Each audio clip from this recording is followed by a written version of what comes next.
Assalamualaikum warahmatullahi wabarakatuh. Saya atas nama Ahmad Zubairi, Magister Komputer, dosen program studi Manajemen Bisnis Syariah, Fakultas Ekonomi dan Bisnis Syariah, Universitas Ibrahimi, dan saya sebagai dosen pengampu mata kuliah Sistem Informasi Manajemen. Dalam pembelajaran, saya menggunakan metode DIA yang merupakan kepanjangan dari Delivery Interaction Assessment, berkaitan dengan bagaimana cara menyampaikan materi kuliah yang saya ampuh disebut dengan delivery. Selain itu, bagaimana membangun interaksi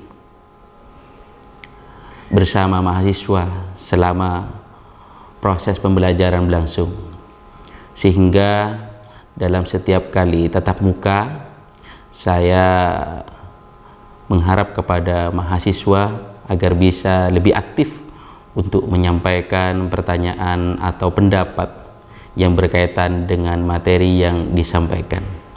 Dan tentunya saya sebagai dosen bisa mengukur tentang penilaian masing-masing mahasiswa secara objektif yang disebut dengan asesmen.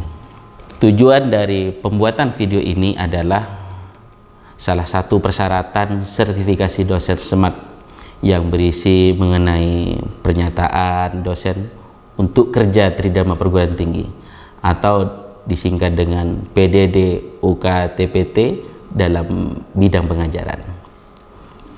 Baik, akan saya mulai dengan ucapan Bismillahirrahmanirrahim. Pertama, saya akan menjelaskan deskripsi singkat mata kuliah yang akan saya ampuh pada semester genap, yakni mata kuliah Sistem Informasi Manajemen. Mata kuliah ini memiliki bobot 2 SKS, di mana secara singkat mata kuliah Sistem Informasi Manajemen yang ditempuh oleh mahasiswa semester 4. Berikutnya, kami akan menjelaskan tentang capaian pembelajaran dari mata kuliah Sistem Informasi Manajemen. Di antaranya, pertama, mahasiswa mampu menjelaskan bagaimana penggunaan sistem informasi dalam transformasi bisnis. Poin kedua, mahasiswa mampu menjelaskan apa yang harus diketahui tentang manajer untuk membangun kolaborasi dan menggunakan sistem informasi dan dampak pada organisasi. Ketiga, mahasiswa mampu menjelaskan pentingnya keamanan sistem informasi dan etika dalam menggunakan teknologi informasi pada bisnis. Keempat, mahasiswa mampu menjelaskan bentuk infrastruktur teknologi informasi terkini dan komponen-komponennya serta beragam bentuk jaringan. Kelima, mahasiswa mampu mengelola data sebagai informasi dengan menggunakan database. Keenam, mahasiswa mampu menjelaskan bentuk aplikasi sistem informasi dalam perusahaan dan perdagangan.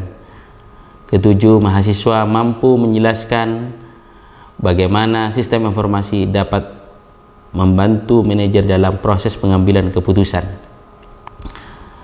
Kedelapan, mahasiswa mampu merancang sistem informasi yang dibutuhkan oleh bisnis atau organisasi. Yang kesembilan, mahasiswa mampu menjelaskan pentingnya manajemen proyek dalam mengembangkan sistem informasi dan penggunaan teknologi informasi. Sedangkan capaian pembelajaran mata kuliah antara lain, yang pertama adalah mahasiswa mampu menjelaskan peranan sistem informasi dalam bisnis, bagaimana menggunakan sistem informasi sebagai keunggulan kompetitif dan mampu menganalisa kebutuhan sistem informasi dalam sebuah bisnis. Selanjutnya, mata kuliah Sistem Informasi Manajemen yang saya ampuh ini disampaikan selama 1 semester dengan 16 kali tatap muka. Perkuliahan saya awali dengan kontrak perkuliahan, dilanjutkan dengan materi yang disampaikan di setiap pertemuan serta ulangan tengah semester dan ditutup dengan ujian akhir semester.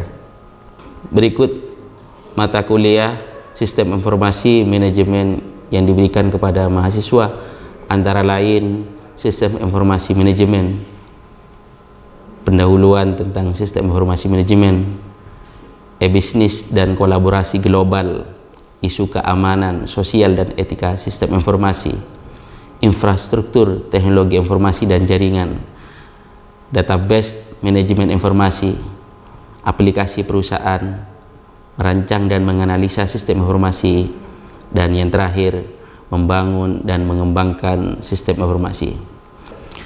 Dalam penilaian yang diperlukan terhadap mahasiswa meliputi presensi kehadiran 20%, tugas 10%, kuis sebesar 10%, ujian tengah semester 20%, dan 40% ujian akhir semester, sehingga keseluruhan menjadi 100%. Baiklah, untuk memberikan gambaran mata kuliah, setelah ini kita akan menyampaikan tentang materi yang kedua, yaitu tentang elektronik bisnis dan kolaborasi global. Terima kasih. Assalamualaikum warahmatullahi wabarakatuh. Assalamualaikum warahmatullahi wabarakatuh. Bismillahirrahmanirrahim. Alhamdulillahirabbil alamin. Wassalatu wassalamu ala asyrafil mursalin Sayyidina Muhammadin wa ala alihi wa sahbihi ajma'in. Amma ba'du. Baik, kita awali pertemuan pada siang hari ini dengan pembacaan surah Al-Fatihah. Bismillahirrahmanirrahim.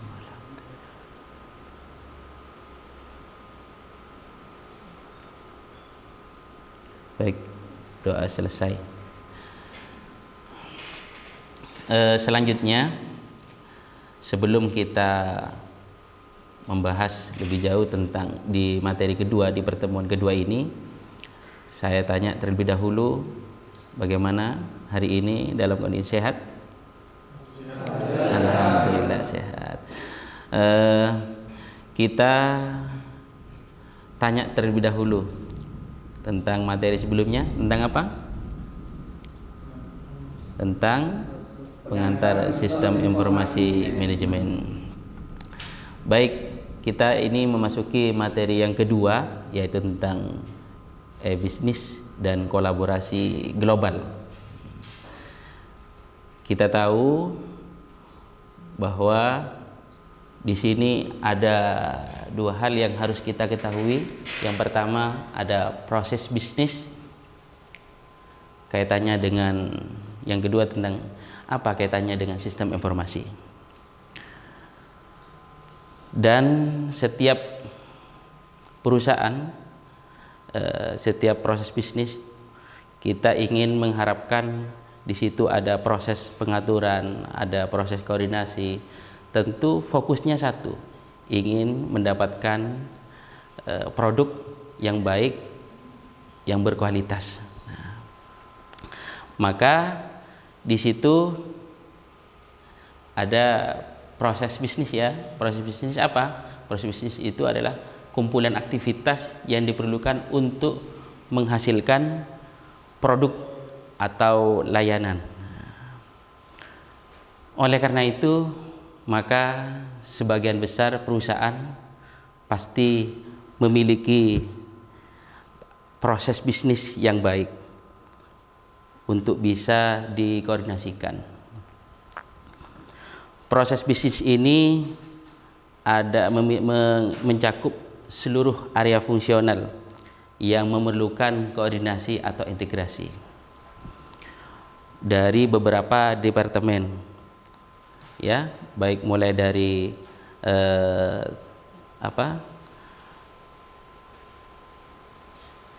akuntansi maupun pada proses manufaktur, nah, menghasilkan sebuah produk. Lalu bagaimana teknologi informasi untuk meningkatkan proses bisnis itu. Sebagaimana yang saya sebutkan tadi, bahwa ada otomatisasi, di mana sebelumnya dibuat manual sehingga sekarang menjadi otomatis. Seluruh proses dapat dilakukan secara terintegrasi. Kenapa? Karena seluruh arus informasi bersamaan, ya, dapat dilakukan secara bersamaan. Ini juga dapat memudahkan manajer dalam hal mengambil sebuah keputusan. Tipe utama sistem informasi dalam organisasi di sini terbagi menjadi 3. Tipe yang pertama adalah tingkat manajemen bawah, ya.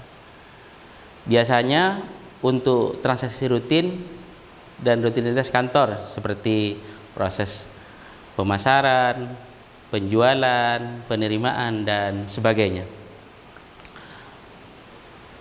Tingkat yang kedua, tipe yang kedua adalah tingkat menengah, tingkat manajemen menengah, yang dipakai untuk memonitoring, mengendalikan, mengawasi, dan melakukan pekerjaan administrasi seperti manajemen penjualan, analisis biaya, penjadwalan produksi, dan sebagainya.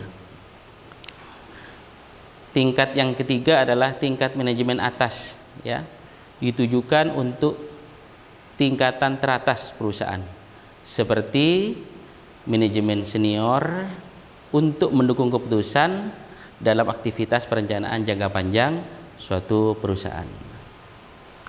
Baik, dari itu semua, dari apa yang saya sampaikan tentang beberapa tipe-tipe, ada 3 proses tingkatan diklasifikasikan. Di situ upayanya dalam rangka untuk meningkatkan proses bisnis, ya, proses bisnis. Sekarang kita akan mengetahui apa electronic business. Bisnis itu merupakan penggunaan teknologi digital dan internet untuk menjalankan proses bisnis utama di perusahaan, yaitu mencakup kegiatan untuk manajemen internal perusahaan dan koordinasi dengan pemasok dan mitra bisnis yang lain. Berikutnya adalah e-commerce, ya. E-commerce ini merupakan bagian dari bisnis yang berhubungan dengan pembelian dan penjualan barang dan jasa, ya, melalui internet. Mencakup kegiatan yang mendukung transaksi pasar tersebut, mulai dari periklanan, pemasaran, dukungan pelanggan, keamanan, pengiriman, dan pembayaran, dan sebagainya. Berikutnya adalah e-government, ya. E-government ini merupakan penerapan internet atau teknologi jaringan untuk memungkinkan hubungan pemerintah dengan lembaga sektor publik secara digital dengan warga, bisnis, dan badan pemerintah lainnya.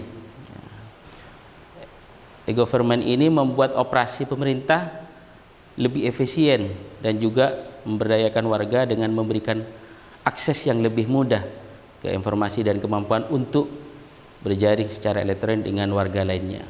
Tentu hal-hal seperti ini yang saya sampaikan, mulai dari e-government, e-commerce, dan e-business ini sudah sangat banyak dimanfaatkan oleh masyarakat, terutama e-government.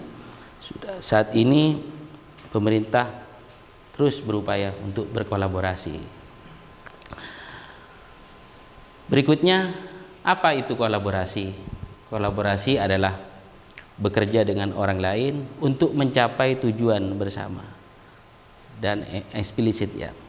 Kolaborasi berfokus pada pencapaian tugas atau misi dan biasanya terjadi dalam bisnis atau organisasi.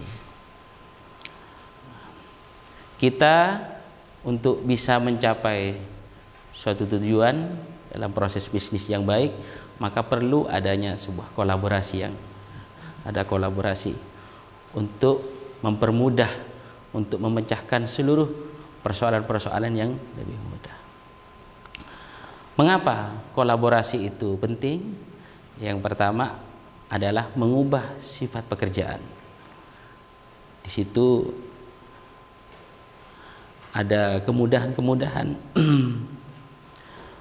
Berikutnya adalah pertumbuhan pekerjaan yang profesional, karena seluruh proses kalau dilakukan dengan berkolaborasi, maka kita akan lebih mudah untuk mencapainya.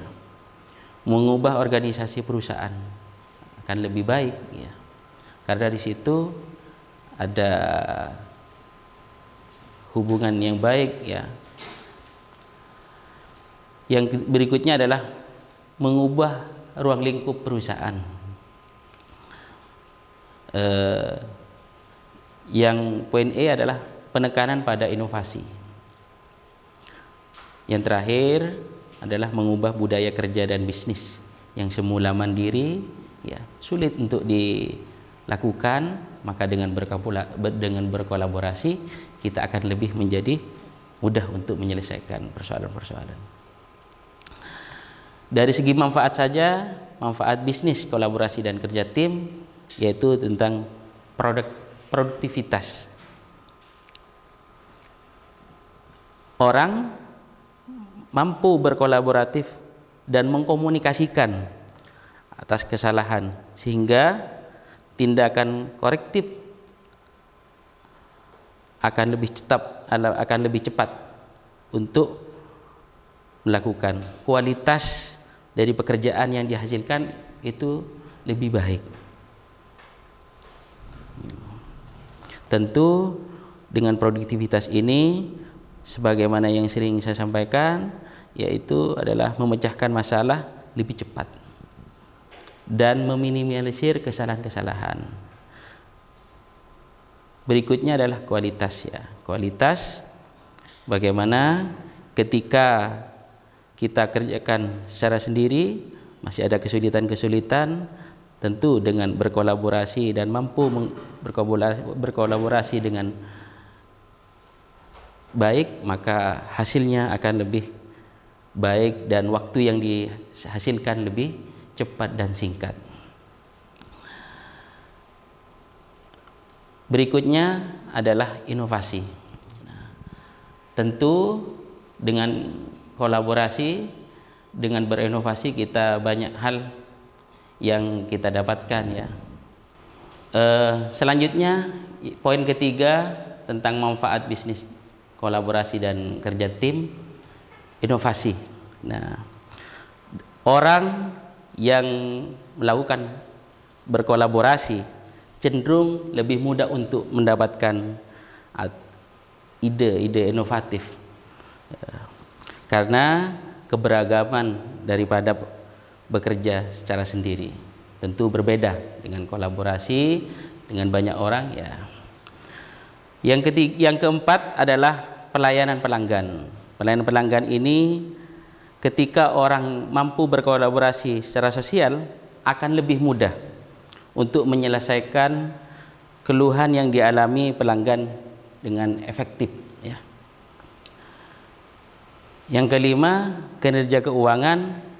Dengan melakukan kolaboratif, memiliki penjualan, pertumbuhan penjualan dan kinerja keuangan yang unggul. Nah, itulah 5 manfaat bisnis kolaborasi dan kinerja tim. Baik, terima kasih. Monggo, ada sebelum saya lanjut, ada pertanyaan? Saya, Pak. Ya, silakan perkenalkan dulu, namanya siapa? Baik, terima kasih atas waktunya. Perkenalkan, nama saya Muhammad Khotibul Umam. Dari penjelasan yang telah Bapak sampaikan barusan, terdapat beberapa pertanyaan yang ada di benak kami, yaitu sebagai tindak lanjut dari proses bisnis, ya, Pak. Salah satu dari pertanyaannya adalah bagaimana sistem melayani kelompok manajemen yang berbeda dalam sebuah bisnis. Itu pertanyaan yang pertama. Kemudian pertanyaan yang kedua, ini adalah tentang contoh bagaimana sistem yang dapat menghubungkan perusahaan untuk meningkatkan kinerja organisasi. Mungkin hanya itu dari kami, Pak. Terima kasih. Baik, terima kasih dari saudara Khotibul Umam.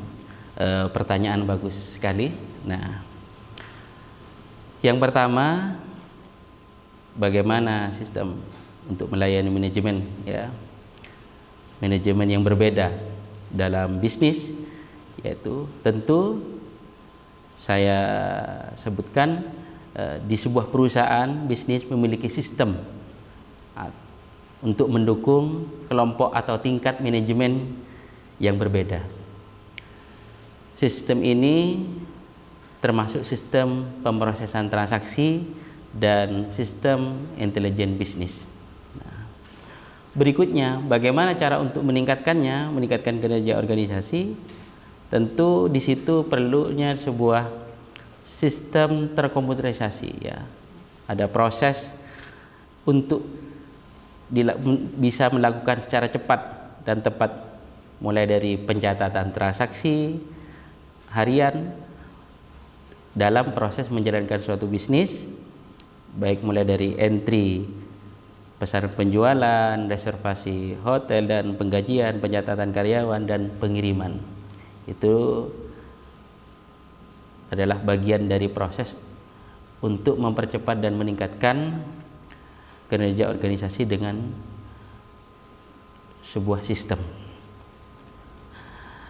Tentu ketika saya berbicara tentang perusahaan, di sini sebagaimana yang telah materi yang saya berikan sebelumnya kepada kalian, tentu apa saja aplikasi perusahaan utama. Siapa yang bisa menjawab di sini? Saya, Pak. Boleh, silakan sebut nama dulu. Perkenalkan, nama saya Muhammad Najibullah. Mengenai aplikasi perusahaan utama, yakni ada 4. Yang pertama ada sistem perusahaan, yang kedua ada sistem manajemen rantai pasokan, yang ketiga ada sistem manajemen hubungan pelanggan, dan yang keempat atau yang terakhir sistem manajemen pengetahuan. Baik, itu jawaban yang sangat tepat. Nah, dari proses aplikasi yang disebutkan oleh saudara tadi, ini memiliki fungsionalitas integrasi satu dengan yang lain, ada keterkaitan.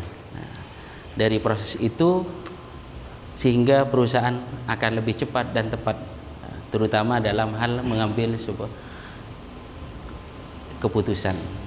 Selanjutnya tadi menyebutkan tentang kolaborasi, pentingnya kolaborasi di suatu proses bisnis, ya. Saat ini alat-alat apa saja yang digunakan, media apa saja yang digunakan untuk kolaborasi dalam bisnis sosial, ya. Yang pertama ada email dan pesan instan. Tentu seluruhnya kalian pasti sudah pernah melakukan proses-proses ini. Yang kedua adalah Wikipedia. Yang ketiga adalah dunia virtual.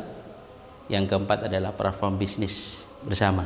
Nah, ini adalah bagian dari proses kolaborasi untuk memperlancar proses bisnis sehingga dapat menghasilkan produk, mendapatkan hasil yang baik, ya. Prosesnya lebih cepat. Tentu dari alat dan teknologi yang digunakan ini sebagai bentuk media saja, media untuk melakukan proses bisnis. Mungkin hanya itu. Terima kasih atas waktunya kalian hadir pada pertemuan kedua. Semoga bermanfaat bersamaan dengan ridha Allah Subhanahu wa taala. Dari saya kurang lebihnya mohon maaf. Assalamualaikum warahmatullahi wabarakatuh. Waalaikumsalam.